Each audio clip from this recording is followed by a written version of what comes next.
네, 안녕하세요. 포티넷의 박종석입니다. 네, 이번 시간은 포티넷 파트너 기술 교육 웨비나 두 번째 시간으로 포티넷 네트워크와 이메일 APT에 대해서 함께 알아보도록 하겠습니다.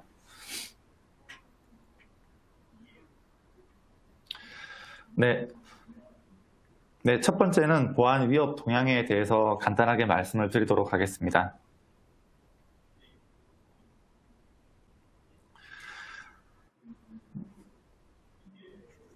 네, 다들 잘 아실 테지만 네트워크와 이메일은 그 APT 공격자에 대해서 이제 가장 좋은 공격 벡터가 될 수가 있고요. 그렇기 때문에 현재 발생되는 거의 대부분의 APT 공격들이 이런 네트워크 또는 이메일을 통해서 들어온다고 보시면 됩니다. 화면 내용을 보시면 잘 아시겠지만 드라이브 바이 다운로드 공격이 네트워크를 통해서 사용자에게 악성 코드를 유포하는 가장 손쉬운 방법으로 지금 나오고 있고요. 그리고 이메일 또한 스피어 피싱 공격이 사용자의 어떤 시스템에 침투를 해서 정보를 캐내기 위한 가장 손쉬운 방법들로 사용이 되고 있습니다. 여기에 사회공학적 기법들이 많이 활용이 되고 있는데 소위 말하는 그 네트워크 쪽에서는 어떤 사용자가 공격자가 만들어 놓은 덫으로 들어간다라고 했을 때 스피어 피싱 같은 경우는 조금 더 공격자가 사용자 지향으로 악성 코드를 만들어서 보낸다는 그 차이점들이 있을 수 있습니다.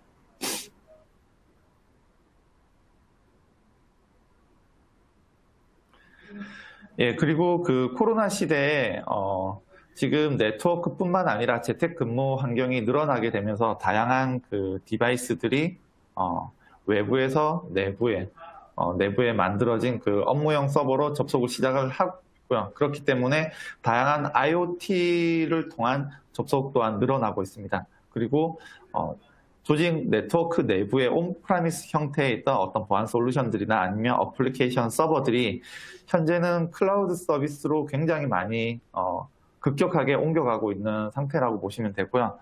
그렇기 때문에 그 보안의 입장에서는 가시성, 뭔가 위협을 판단하기 위해서는 보다 많은 그 네트워크 디바이스들이나 아니면 사용자의 디바이스들을 모니터링을 해야 되고요. 여기에서 발생되는 위협들을 모니터링을 해야 되는데 이러한 그 모니터링의 부재가 이제 생길 수가 있고요. 또 클라우드로 옮겨감에 있어서 이제 그 보안 전문가들이나 운영자들의 컨트롤의 제약이 굉장히 많이 발생이 되고 있습니다.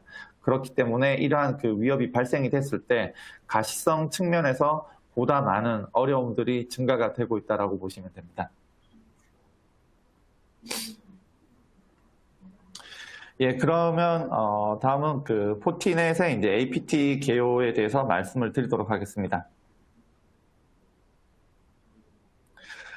포티넷이라고 하면 일단 그 차세대 방화벽이나 뭐 UTM 이쪽으로 잘 알고 계신데 보시는 것처럼 그 포티넷에서는 샌드박스를 비롯한 ATP 솔루션들이 있고요. 그리고 단말기 쪽, 그 엔드포인트 쪽 보안 솔루션도 EPP, EDR, NAC 솔루션들을 모두 갖추고 있습니다. 그리고 최근에는 인공지능 기반의 ATP 솔루션을 가지고 있고, 그다음에 이메일 ATP, 네트워크 ATP, 그리고 심지어는 유무선 네트워크 접속 통제 솔루션까지도 모두 구성을 하고 있습니다. 예, 포티넷이 가지고 있는 이러한 그 보안 솔루션들은 단발적으로 운영이 되고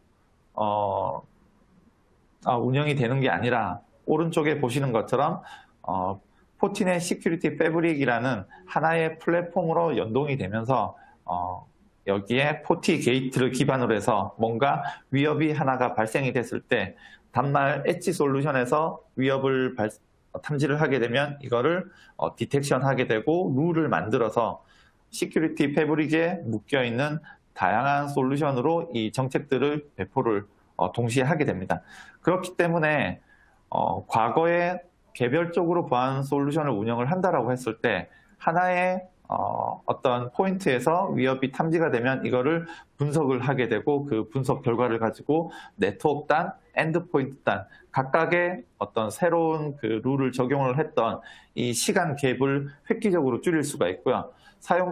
운영자 입장에서도 하나하나 개별적인 매니지먼트를 띄워서 관리하는 것보다 이 모든 게 유기적으로 연결이 돼서 자동으로 탐지가 되고 룰이 만들어진 상태에서 차단이 된다는 장점들이 있을 수 있습니다. 예, 다음은 포티넷 API 솔루션의 핵심이 된다라고 할 수 있는 포티 샌드박스에 대해서 좀 설명을 드리도록 하겠습니다.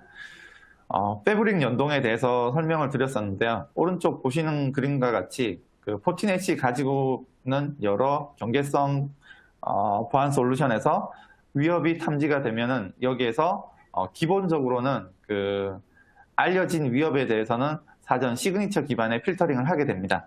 그리고 알려지지 않은 위협에 대해서 포티 샌드박스로 전송을 하게 돼 있고요. 여기에서 또 한 번 캐시라든지 프리필터를 거쳐서 샌드박싱을 하게 됩니다.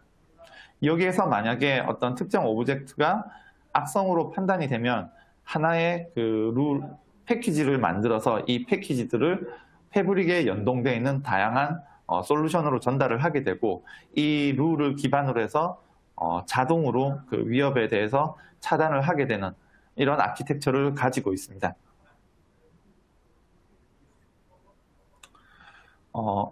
많은 분들이 샌드박스에 대해서 잘 알고 계실 텐데 이 샌드박스 기술 자체가 과거에는 시그니처 기반의 위협 차단 솔루션들이 많이 있었는데 어느 순간에 이 위협 차단을 하기 위해서 시그니처 기반의 어떤 백신이라든지 어떤 여러 가지 프락시 형태의 장비들이 한계가 오는 부분이 있었습니다.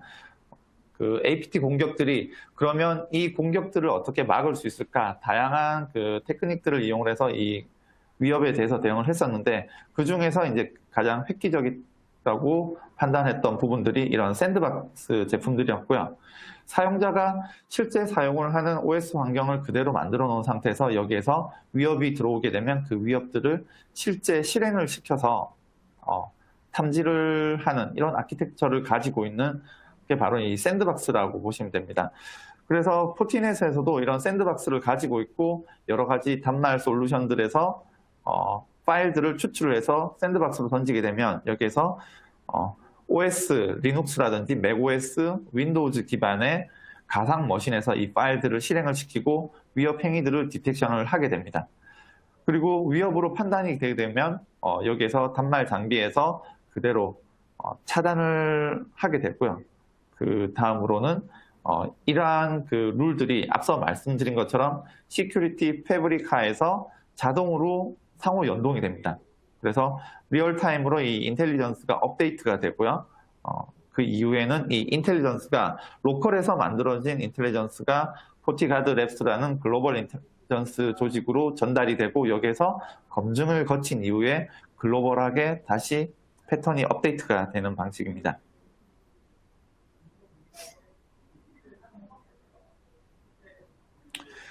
예, 잘 아시겠지만 샌드박스 자체는 과거의 시그니처 기반에서는 가장 잘 알려진 위협 그리고 알려진 화이트리스트, 블랙리스트를 제외하고 중간 레벨의 서스피셔스 단계를 판단을 하기 위해서 이 샌드박싱을 하도록 되어 있는데요.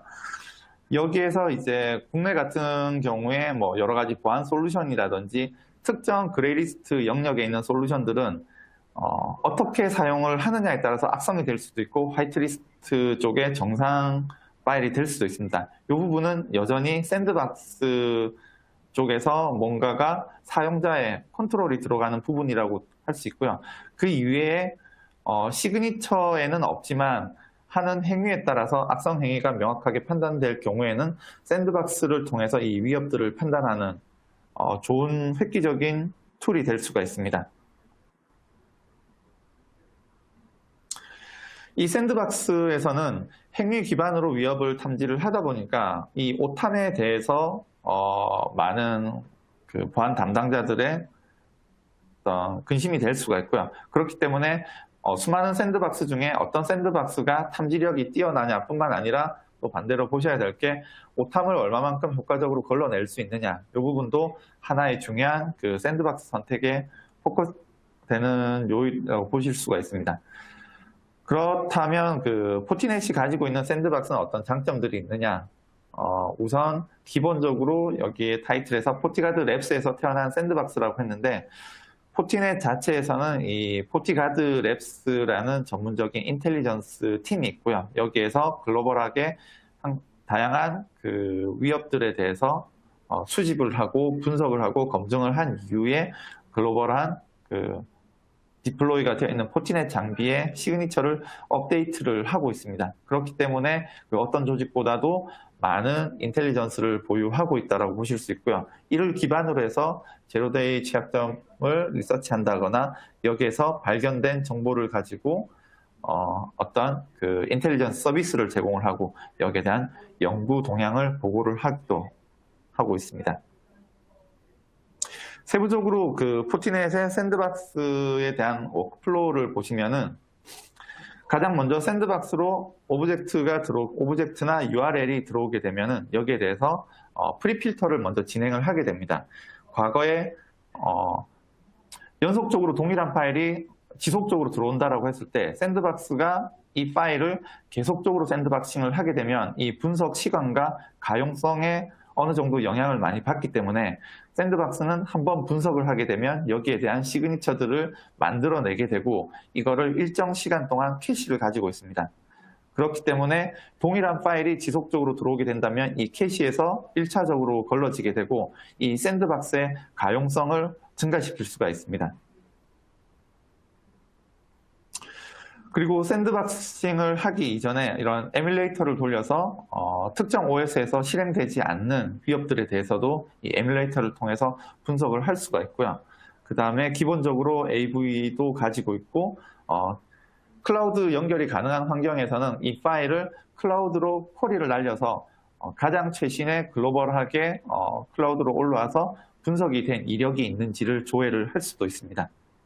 그리고 실제 샌드박싱을 하게 되고 그 다음 이 모든 스코어들을 모아서 악성인지 악성이 아닌지를 판단하게 됩니다.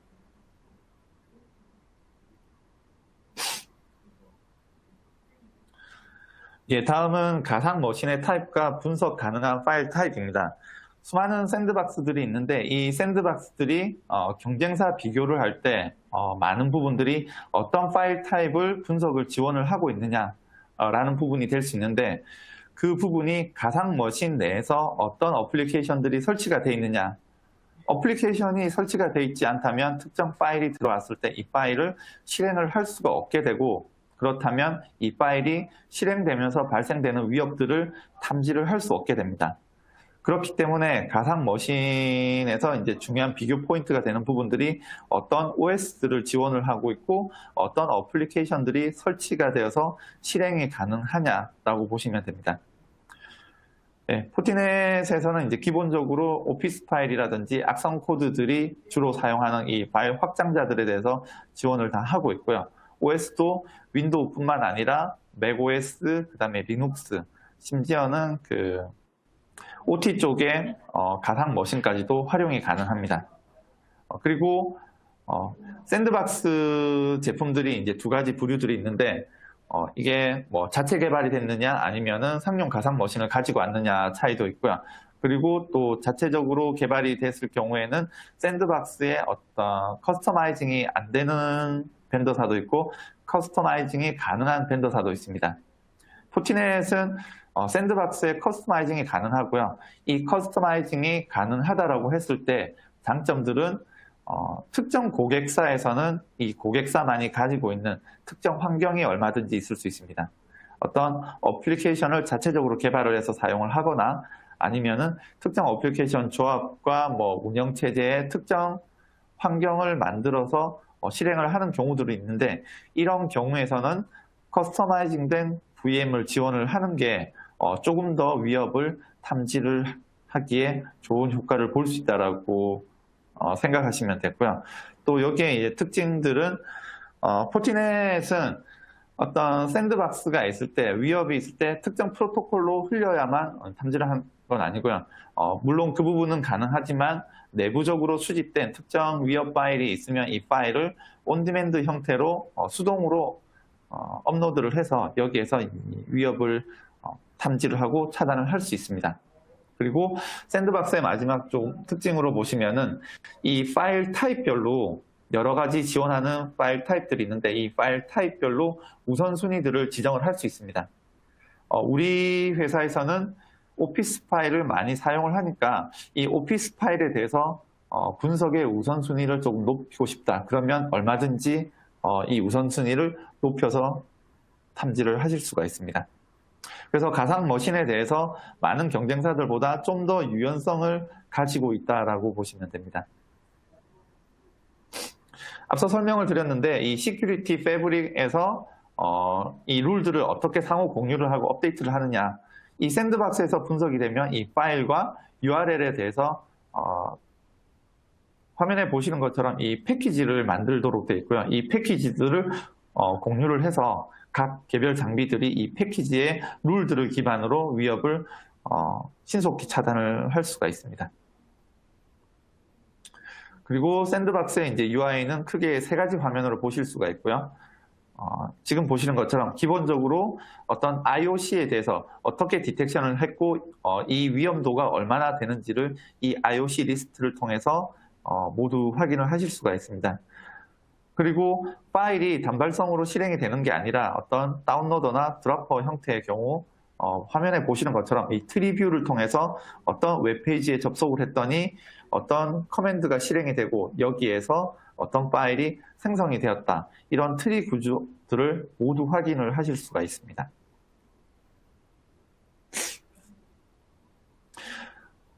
네, 그리고 마지막으로 디테일 화면에서는 세부적으로 어떤 파일들이 생성이 됐고 실제 네트워크가 지속적으로 접속이 되면 어떤 네트워크로 접속이 되는지 이 리스트들에 대해서 모두 세부적으로 포렌식 데이터들을 확인을 하실 수가 있습니다.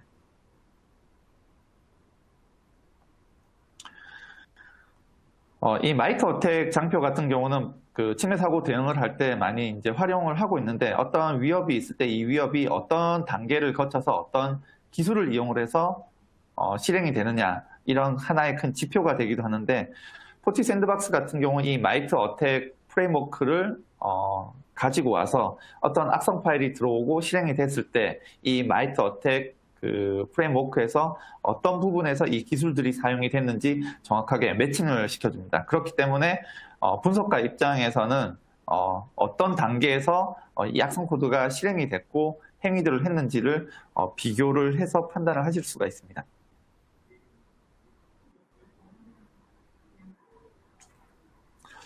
예, 그러면 샌드박스에서 그 특징들을 많이 말씀을 드렸었는데 포티넷에서는 네트워크와 이메일에 대해서 오늘 설명을 드릴 거고요. 포티넷 네트워크 APT는 화면에 보시는 것처럼 기본적으로 포티 게이트와 포티 샌드박스의 연동이라고 보시면 됩니다.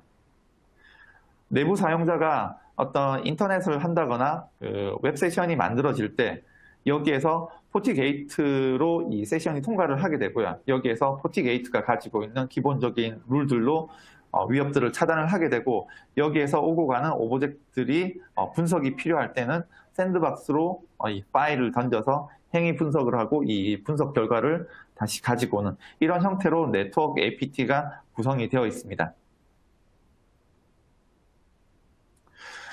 그러면 이 포티 게이트가 가지고 있는 기본적인 이 커버리지가 있습니다. 과거에 여러 장비들이 네트워크단에서 위협을 탐지를 하기 위해서 파이어월이나 아니면은 앱 컨트롤을 위한 어떤 보안 솔루션들, 아니면은 그 웹 프락시나 바이러스월, 여러 가지 그 보안 솔루션들을 다단계로 구성을 했었는데 지금 오른쪽에 보시는 이 기능들이 모두 이 포티 게이트 안에 포함이 되어 있습니다. 그렇기 때문에 포티 게이트 장비 한 대로도 IPS 기능이라든지 바이러스월, 웹필터 여러 가지 기능들을 수행을 할 수가 있고요. 심지어는 가장 오른쪽에 보시는 SSL에 대한 암호화 기능도 이 장비 한 대에서 모두 가지고 있습니다. 그리고 여기에 샌드박스를 연동을 하게 되면 APT까지 이 공격을 방어하기 위한 커버리지가 늘어난다라고 보시면 됩니다. 기본적으로 포티넷 포티 게이트웨이가 가지고 있는 그 특징들 중에서는 IPS를 가지고 있고요. 그렇기 때문에 어떤 취약점을 가지고 들어오는 네트워크 패킷을 분석을 해서 여기에서 위협 트래픽이 있으면은 이 IPS 엔진에 의해서 실시간으로 바로 차단이 가능합니다.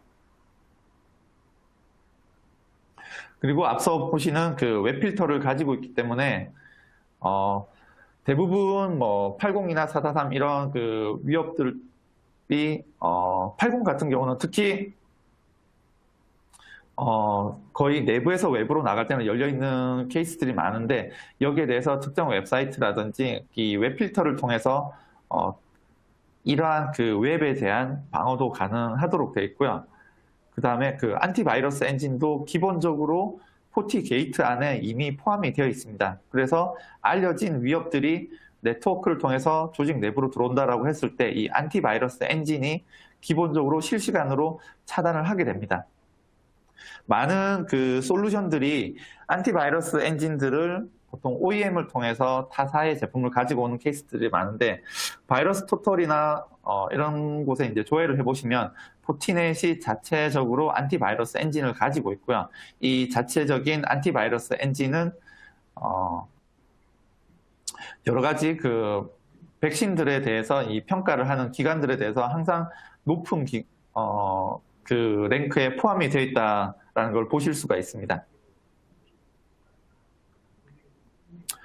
예, 그리고 포티게이트가 가지고 있는 게 여러 가지 인터넷 서비스에 대한 DB들을 또 가지고 있고요. 그렇기 때문에 사용자들이 어떤 포트라든지 그 통신에 대해서 일일이 그 구글링을 해서 이 IP와 포트를 찾으실 필요가 없이 서비스명만 알고 계시더라도 이 포티게이트 방화벽 자체에서 이 위협들에 대한 서비스들을 손쉽게 리스트에서 확인을 해서 클릭을 통해서 차단을 하실 수가 있습니다.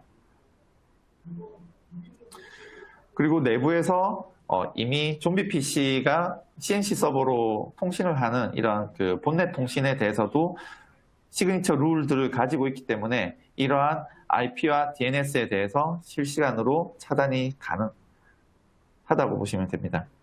그리고 포티넷 네트워크 APT 특징 중에 하나가 이 악성 코드 모해화 기술이라고 해서 위협이 들어올 때 특히 그 오피스 파일 내에 어떤 매크로라든지 아니면 여러 가지 그 스크립트 파일들이 포함이 돼서 악성 행위를 하기도 하는데 이 CDR 기술이라고 하는 거는 그 보시는 것처럼 PDF나 오피스 문서가 들어올 때 여기에 이 파일을 분석을 해서 위험 요소가 발생이 되면 이 파일 자체를 차단을 하는 게 아니라 여기에 악성 콘텐츠만을 제거를 해서 이 파일은 전달이 되어야 될 내부 사용자에게 그대로 전달을 하는 그런 기술이라고 보시면 됩니다.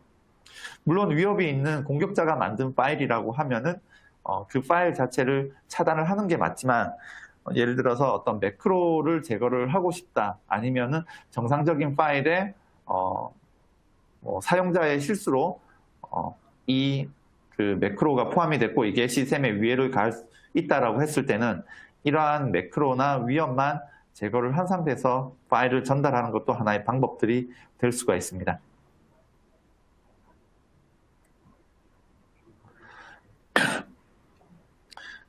다음은 SSL 안복화를 앞서 이제 설명을 드렸었는데 APT 공격에서 최근에는 그 30% 이상이 이러한 그 암호화된 트래픽이 내부로 들어와서 이 보안 장비들을 오해를 하는 케이스들이 많이 발생이 되고 있는데 그렇게 되면은 이 샌드박스 기술이 사용된 APT 쪽에 솔루션을 사용을 하고 있다라고도 APT 공격이 지속적으로 발생이 되고 여기에 또 SSL 안복화만을 위한 전용 솔루션을 구매를 하고 구성을 해야 되는 케이스들이 있습니다.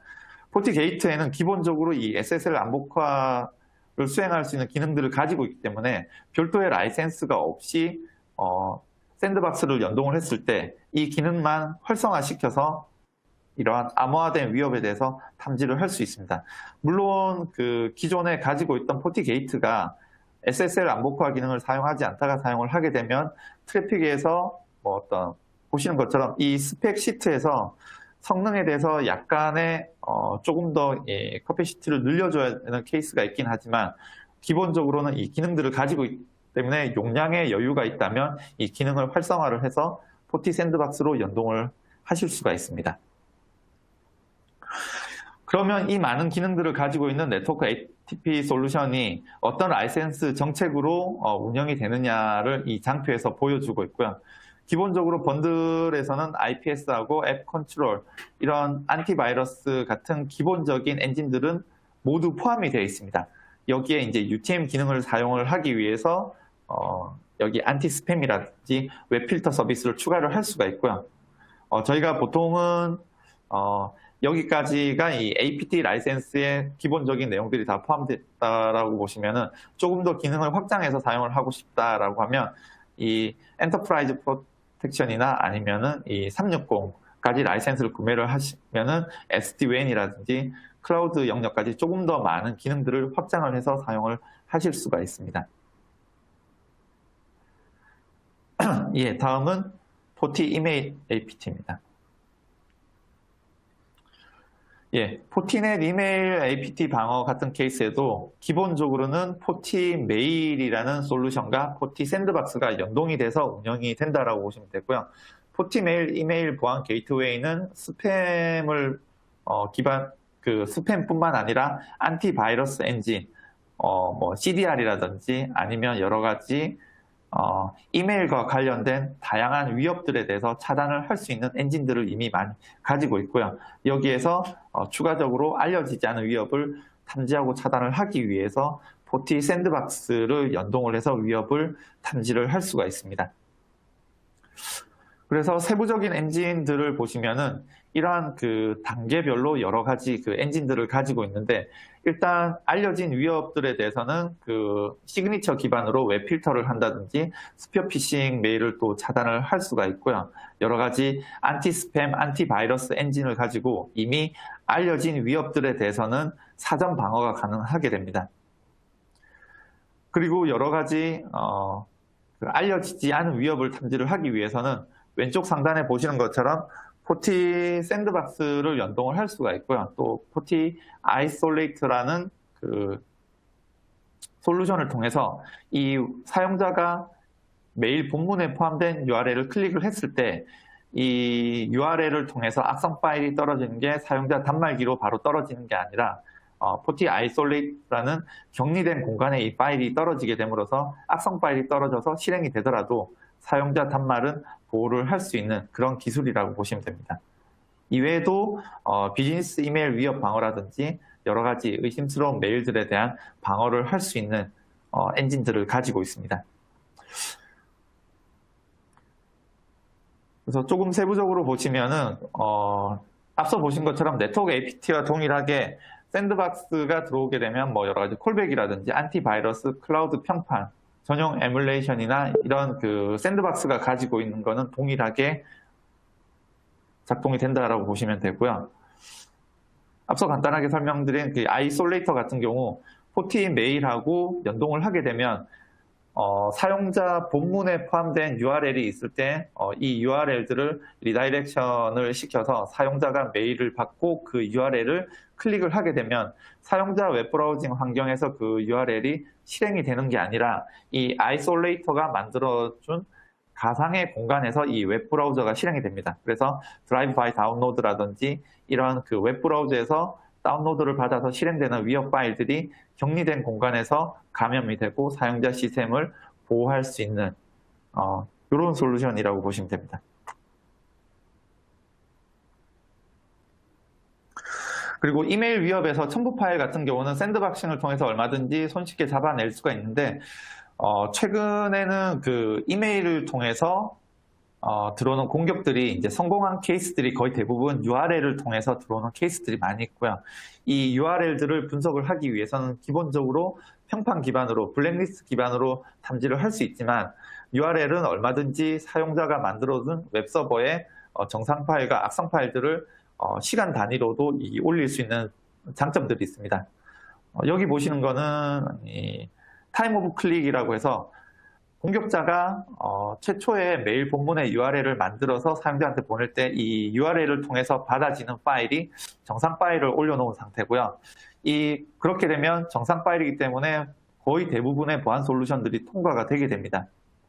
그리고 사용자가 특정 시간이 지나서 이 URL들을 하는 그 시점에 악성 파일을 올려놓게 되면 사용자가 이 URL을 클릭하게 되면 사용자 웹브라우저로 이 악성 파일이 떨어졌다거나 시스템으로 악성 파일을 다운로드를 받는 케이스들이 있는데 많은 샌드박스들이 이 부분에 대해서 보통 메일이 들어오는 그 타이밍에만 URL이나 첨부 파일을 검사를 하기 때문에 이러한 타임 오브 클릭의 위협에 대해서는 어떤 속수무책으로 당하게 될 수밖에 없는 케이스입니다.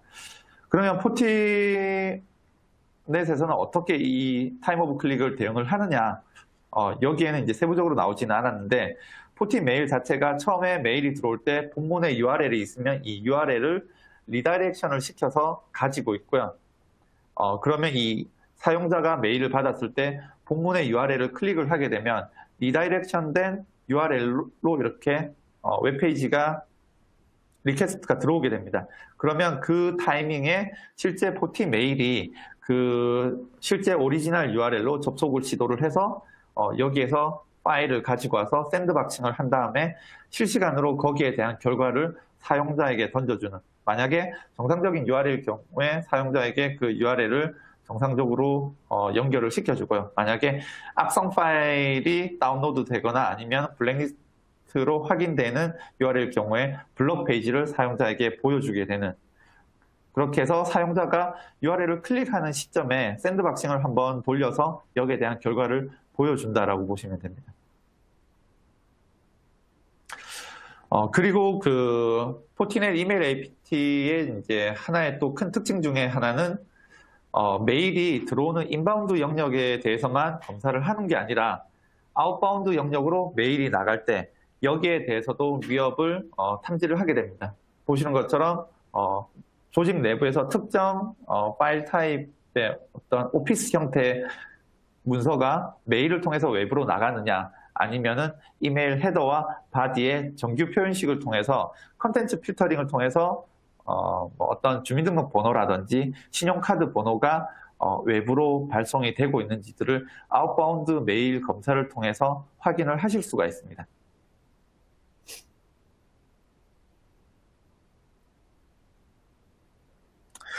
예, 그래서 간단하게 기능 위주의 네트워크 ATP와 이메일 ATP에 대해서 포티넷이 가지고 있는 기능적인 특징들에 대해서 간단하게 설명을 드렸었는데, 마지막으로 이 경쟁사 비교표를 통해서 경쟁사와 포티넷 샌드박스들을 비교를 했을 때 어떤 특징들을 가지고 있는지에 대해서 좀 설명을 드리겠습니다.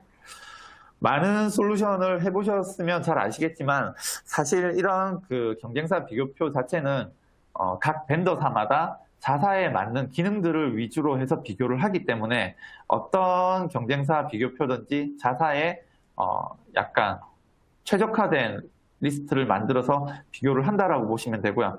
그렇기 때문에 많은 그 솔루션 제안서를 보시고 비교를 하실 때 뭐 A사가 되고 B사가 되고 C사가 되지 않는다. 물론 그 부분도 중요하겠지만 제일 왼쪽에 보시면 어느 항목들을 이 비교표에 사용을 하고 있느냐.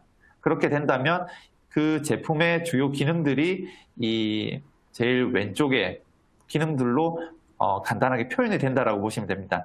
그러면 이 경쟁사 비교표에서는 저희가 지원 플랫폼, 뭐 커스텀 VM, 안드로이드 VM, 뭐 SSL 인스펙션, 온디맨드 분석, 뭐 이런 것들이 있는데 이 항목들이 모두가 그 포티넷이 가지고 있는 샌드박스의 그 큰 특징들이라고 보시면 됩니다.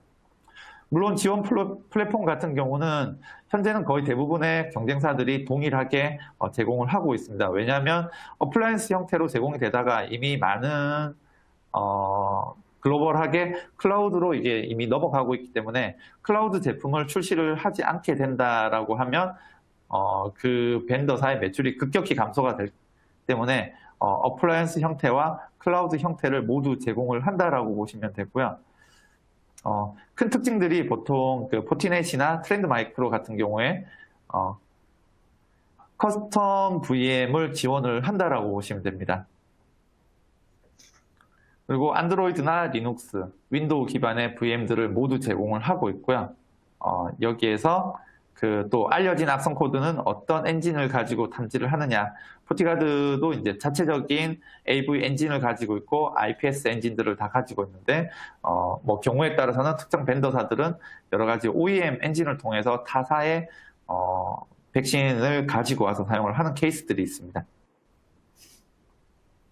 그 다음 AT 쪽에서 이제 중요하게 보셔야 될 게 네트워크 쪽에서는 특히 SSL 위협을 어떻게 탐지를 할 수 있느냐, 타사 제품과 연동을 해서 이 암호화를 이용을 하느냐, 아니면은 자체적인 기능을 이네이블해서 사용을 할 수 있느냐. 이 부분들은 뭐 기능적으로 타사 제품과 얼마든지 연동을 해서 사용을 할 수도 있지만 자사 제품과 연동을 했을 때 어떤 기능적인 손실이라든지 아니면은 뭐 어떤 에러율, 성능 이런 부분들에 대해서 효과를 보실 수가 있고요. 만약에 세일즈적인 측면에서는 그 가격적인 메리트, 타사 제품이 SSL을 지원을 하지 않는다라고 하면은 암호화 제품의 전문 솔루션을 사야 되고 거기에 또 여기 ATP 제품을 연동을 해야 되기 때문에 비용에 대해서 이제 증가되는 부분들이 있을 수 있기 때문에 RFP 항목에 이런 항목들이 끼게 되면은 얼마든지 그 강점으로 가지고 가실 수가 있습니다. 그리고 온디맨드 분석도 커스텀 VM을 제공을 하면서 고객에게 제공을 할 수 있는 하나의 또 효과적인 포인트라고 보시면 되고요. CDR 같은 경우도 보통 제안을 하시면은 이 CDR 기능에 대해서 ATP 솔루션이 제공을 한다는 게 드문 일이기 때문에 하나의 경쟁 포인트가 될 수가 있습니다. 그 다음 샌드박스가 그러면 라인업이 어떻게 되느냐라고 보시면은 기본적으로 이 사스 형태도 저희가 제공을 하고 있고요. 그 다음에 어플라이언스 형태와 프라이빗 쪽 퍼블릭 클라우드뿐만 아니라 프라이빗하게 어떤 클라우드를 운영을 해서 쓰고 있다. 그러면 VM 형태로 얼마든지 제공이 가능하다라고 보시면 됩니다. 그래서 실제 보통 국내 같은 경우는 정말 작은 규모가 아니고 중규모 이상이면은 FSA 1000F 이상의 장비를 제한을 많이 하고 있고요. 이 장비의 차이들은 샌드박스는 기본적으로는 VM 개수라고 보시면 됩니다. 하드웨어 성능에 따라서 이 VM이 몇 개까지 구동이 가능하냐, 이게 이 성능의 가장 큰 측정 지표라고 보시면 되고요. 그렇기 때문에 샌드박스를 보통 지원을 해보셨으면 잘 아시겠지만 사이징을 하시게 될 때 고객사에서 기본적으로 오브젝트를 얼마만큼 게더링을 해서 분석을 해야 되는지 여기에 대해서 판단을 하시면 되고요. 그걸 가지고 샌드박스 제품이 시간당 몇 개의 오브젝트나 URL을 분석을 해야 되느냐, 이 사이징 가이드를 보시면 됩니다. 여기에서 VM 개수가 14개, 24개, 56개 증가가 되게 돼서 시간당 분석을 할 수 있는 이 오브젝트의 숫자들이 늘어나게 되고요. 거기에 대해서 고객이 요구하는, 고객이 시간당 만약에 1000개 이상의 파일을 분석을 해야 된다라고 하면은 그 규모에 맞는 샌드박스를 제안을 하시면 됩니다.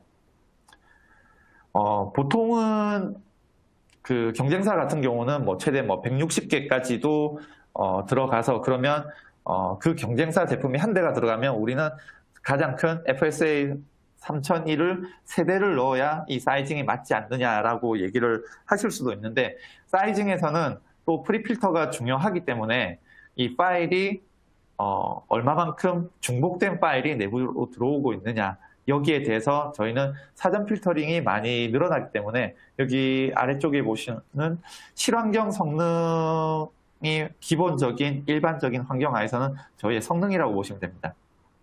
왜냐하면 샌드박스가 많다는 거가 이제 기준이 될 수도 있지만 경쟁사 같은 경우 샌드박스가 많기는 하지만 기본적으로 내부로 들어오는 중복된 파일을 제거를 한 알려진 그 위협에 대해서 탐지되는 파일들까지도 전수조사를 기본으로 하고 있기 때문에 내부로 들어오는 파일들은 샌드박스로 모두 던져서 전수조사를 하기 때문에 거기에 대해서 그 전수조사를 하는 숫자와 저희는 알려진 위협에 대해서는 최대한 프리필터를 통해서 걸러내기 때문에 전반적으로 실운영 환경에서 돌렸을 때는 이 샌드박스 숫자와 성능의 그 차이가 크게 평행하게 일어나지 않는다라고 보시면 됩니다. 샌드박스는 작지만 프리필터가 많이 걸러지기 때문에 샌드박스의 성능은 상대적으로 많이 올라가서 뭐 160개나 50개라고 하더라도 3분의 1이 아닌 1대1이 될 수 있는 이런 환경들이 얼마든지 실환경에서는 발생이 되기 때문에 이런 아키텍처를 먼저 잘 이해를 하시고 제안을 하실 때 고객사에 맞는 장비를 선택을 하시면 됩니다. 그리고 저희 샌드박스는 앞서 보신 것처럼 포티게이트, 포티메일하고 연동이 돼서 구성이 가능하지만 샌드박스 자체적으로도 어떤 MTA 기능을 가지고 있다든지 아니면 스니퍼 기능을 가지고 있기 때문에 네트워크에서 트래픽을 모니터링을 해서 샌드박스로 보내서 여기에서 위협을 탐지를 하고 차단을 할 수가 있습니다. 그래서 그 고객사 표시 구성 환경이라든지 여기에 맞게끔 포티게이트와 연동을 통해서 들어가거나 아니면 포티 샌드박스 자체적으로 들어가서도 구성이 가능하다는 것을 알고 계시면 됩니다. 그래서 마지막으로 타사 대비를 했을 때 강점이 뭐냐, 그 요약 장표를 만들었는데요. 일단 그 사용자가 증가가 되고 트래픽이 증가가 되면 여기에 무관하게 추가 비용이 없는 라이센스 체계를 가지고 있다라고 말씀을 드린 건 이메일 같은 경우가 이제 단적인 예인데, 경쟁사 같은 경우에는 그 이메일 사용자 단위의 그 유저 서브스크립션 비용을 받기 때문에 사용자가 500명에서 갑자기 1000명 아니면 회사가 늘어나게 되면서 10,000명 이렇게 늘어나게 되면 거기에 따른 유저에 대한 라이센스 비용이 증가가 되게 됩니다. 그런데 이제 포티넷 이메일 ATP 같은 경우에는 이런 사용자에 대한 라이센스 비용을 받지 않기 때문에 사용자가 증가가 된다라고 했을 때 그 메일 양의 증가에 따른 그 장비 사이징만 필요하게 되고요. 그 사용자 유저 라이센스에 대한 비용은 여기서 빠진다라고 보시면 됩니다. 그렇기 때문에 세일즈적인 측면에서 비용적인 장점을 가지고 가실 수가 있고요. 또 모바일과 리눅스에 대한 분석 환경까지 모두 지원이 되기 때문에 여기에 대해서 지원이 되지 않는 어떤 경쟁사와 대비해서 또 장점을 가져갈 수 있습니다. 그리고 시큐리티 패브릭에 대해서 말씀을 드렸는데, 하나의 샌드박스에서 탐지가 된 위협에 대해서 패키지화 시키고 상호 연동이 모두 되기 때문에 여기에 대한 자동 룰을 배포를 하게 되고 차단까지도 어느 정도 실시간에 가깝게 발생이 된다라고 보시면 됩니다.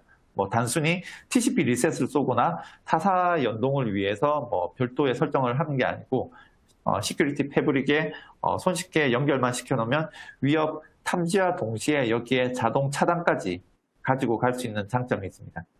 그리고 고성능 SSL 트래픽의 분석을 지원을 하고 있고요.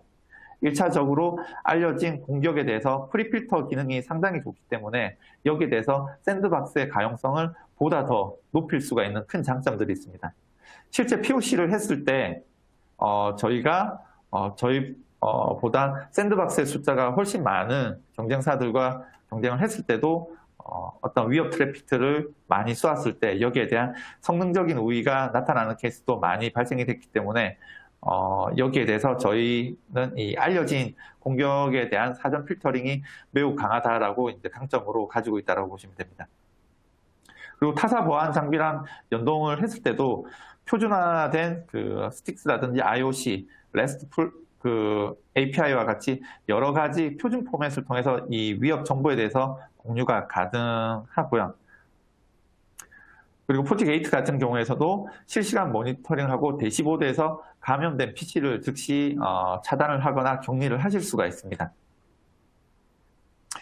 그 외에도 보시면은 뭐 네트워크 보안 게이트웨이나 이메일 보안 게이트웨이 쪽에서 기본적으로 포티게이트는 어떤 프로파일을 만들고 이 프로파일을 사용자 단이냐 아니면 네트워크 단에 적용을 시킴으로써 전체적인 하나의 장비가 그 룰들을 일괄적으로 가져가는 게 아니라 어떤 개발 부서냐 아니면 인사팀이냐 엔지니어링 팀이냐 여기에 따라서 유연한 보안 정책들을 가지고 갈 수가 있습니다.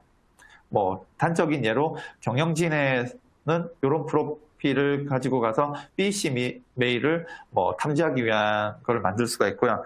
개발 조직이라든지 엔지니어링 조직에는 내부 문서가 유출되는 걸 방지를 하기 위해서 여기에 대해서 아웃바운드에 대한 룰을 조금 더 타이트하게 걸어서 아웃바운드 메일을 많이 검사를 하게끔 룰을 적용을 해서 하나의 장비에서도 이 다양한 솔루션들이 가지고 있는 기능들을 배분을 해서 여기에 맞는 정책들을 가지고 갈 수 있는 이 유연한 보안 정책에 대한 운영이 가능한 게 포티넷의 가장 큰 또 장점이라고 보시면 됩니다.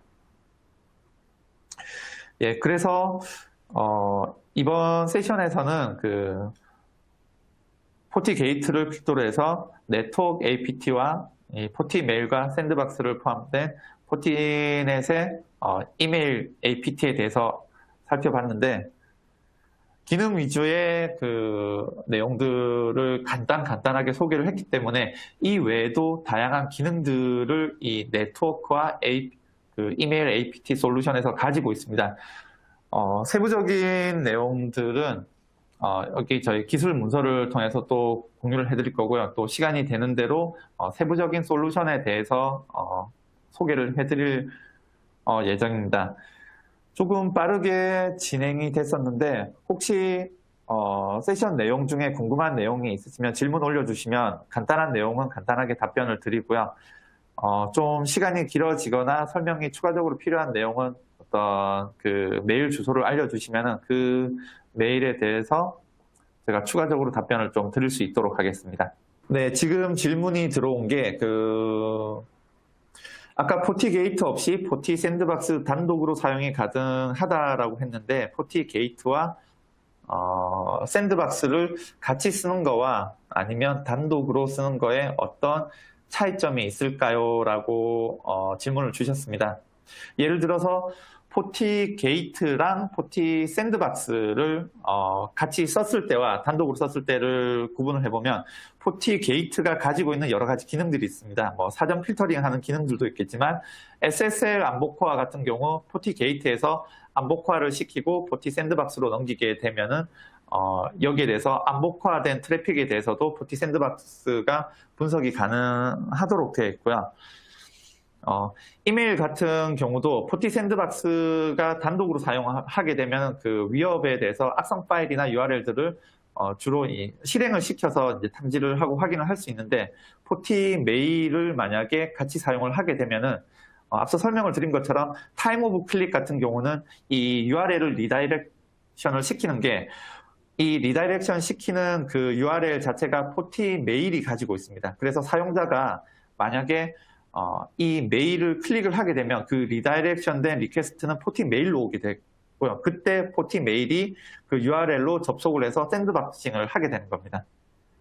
그래서 이런 경우에서는 포티 게이트와 포티 샌드박스가 연동이 됐을 때 보다 큰 장점이 있다고 보시면 되고요. 또 포티 게이트 같은 경우에도 샌드박스 같은 경우 트래픽을 미러링을 하게 되면 그 미러링된 트래픽 내에서 모든 위협들을 다 분석을 하게 되는데, 포티 게이트는 어떤 방화벽 정책들을 유연하게 주실 수가 있어서 내부 사용자에서 DMZ로 가는 구간에서는 오피스 문서들만 그 샌드박스로 던진다든지, 아니면은 내부 사용자가 인터넷으로 가는 경우에서는 어떤 웹 프로토콜이나 특정 프로토콜에 대해서만 포티 샌드박스로 던진다든지, 이런 그 세부적인 정책에 대해서 대응이 가능하기 때문에 샌드박스의 가용성 측면이나 탐지할 수 있는 위협의 내용도 조금 더 이런 어드밴테이지를 가져갈 수 있다고 보시면 됩니다.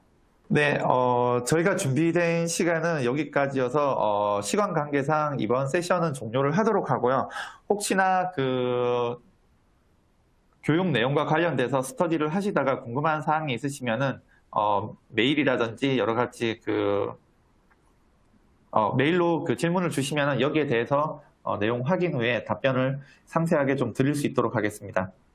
예, 장시간 경청해 주셔서 감사합니다.